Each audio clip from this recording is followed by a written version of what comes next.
आपले राष्ट्रीय अध्यक्ष प्राचार्य धनंजय आपल्याला सर्व दिव्यांगांना महिलांना या ठिकाणी संबोधित करते।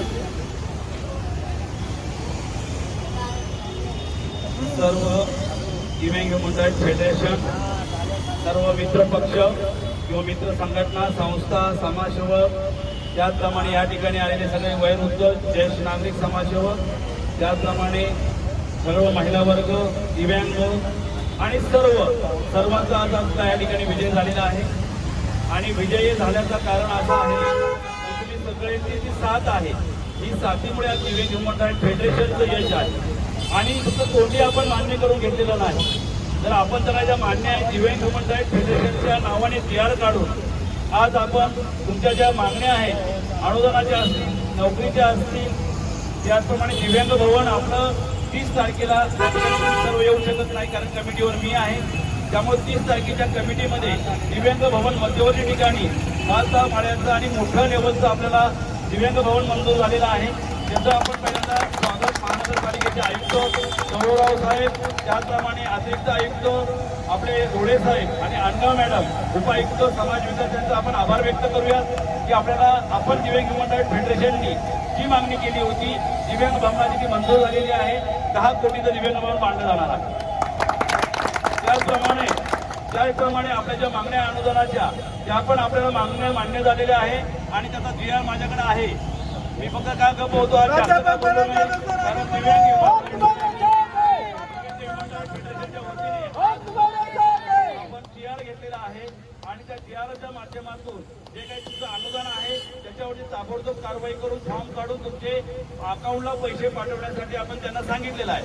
आणि महिन्याला द्या ही पण मागणी आपली दिव्यांग मंडळाची आहे की दिव्यांगांना एक साथ देण्यापेक्षा प्रत्येक महिन्याला 4000 अनुदान द्या, अशा प्रकारची मागणी त्यांनी मंजूर करतील।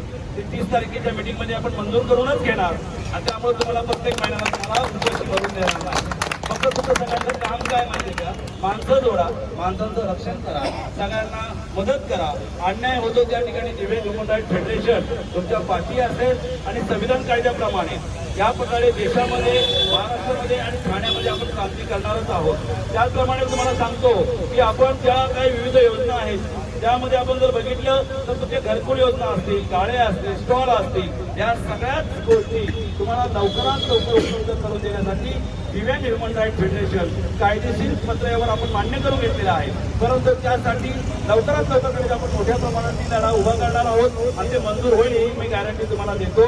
त्याचप्रमाणे तुम्हाला जे काही शिक्षणाचा अधिकार असेल, आरोग्याचे प्रश्न असतील, हिमोफिलियाचे प्रश्न असतील, बाकी वयोवृद्धांचे प्रश्न असतील, जे काही मोठे मोठे प्रश्न आहेत हे प्रश्न सोडवण्यासाठी आपण GR पास केलेला आहे।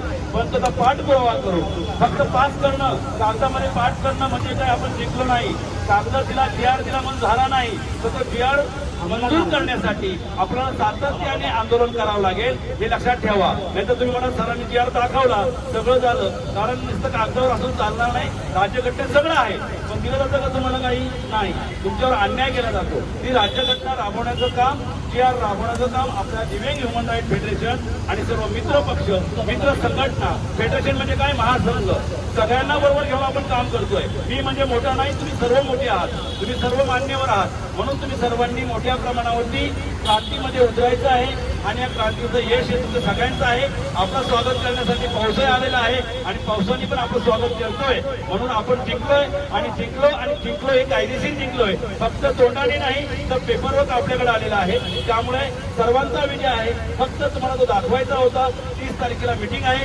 मीटिंगमध्ये मी तुमच्या आशीर्वादाने जे विषय सगळे जेवढे नोकरीचे असतील, घरांचे असतील, गाड्यांचे असतील, स्टॉलच्या असतील, आरोग्याच्या असतील, शिक्षणाच्या असतील किंवा तुमचे नगरसेवकाच्या जे काही प्रश्न मी दिलेले आहेत त्यांना मी आज आठवण करून दिली, स्मरणपत्र दिलेलं आहे आणि नाहीतर आपण बेमुदत उपोषण पुढच्या महिन्यामध्ये घेणार आहोत। त्यामुळे सगळ्यांनी तयारी लागा, 10 समाजसेवकांना जवळ करा। तुमच्यावर कोणी जर अन्याय केला तर मी त्याला कोणालाही माफ करणार नाही, फक्त 10 माणसांचं काम करून घ्या, 10 माणसांना जोडा आणि आपण सर्वांनी मोठं बना हीच मी अपेक्षा व्यक्त करतो। आणि सगळ्यांचं मनापासून, सगळ्या महिला वर्गांचं, दिव्यांगांचं, समाजसेवकांचं, सर्व संघटनांचं मनापासून दिव्यांग ह्युमन राईट फेडरेशनचा अध्यक्ष म्हणून आणि राष्ट्रीय अध्यक्ष म्हणून आणि दिव्यांग समन्वय समितीचा मी सदस्य म्हणून महानगरपालिकेच्या वतीने तुमच्या सगळ्यांचा आभार व्यक्त करतो, अभिनंदन करतो।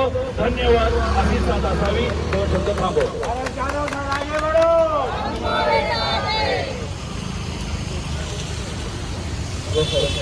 प्राध्यापक भरत जाधव सर आगे बढ़ो, प्राध्यापक भरत जाधव सर आगे बढ़ो,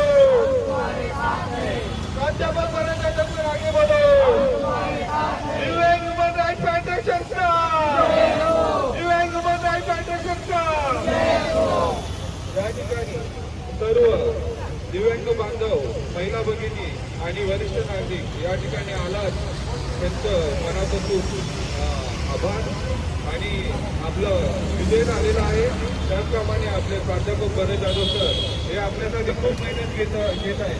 तर प्लीज सर्वांना विनंती आहे की त्या सरांनी घेतलेल्या आक्रोश मोर्चाचं आपण काहीतरी साध्य करूया आणि पुढे जाऊन याच्यापेक्षा मोठ्या संख्येने आपण जास्तीत जास्त प्रमाणात या ठिकाणी आपण आपले दिव्यांग बांधव, महिला भगिनी आणि वरिष्ठ नागरिक त्यांच्या मागण्या पूर्ण करून घेऊया त्यांच्याकडून। धन्यवाद। जय जय महाराष्ट्र।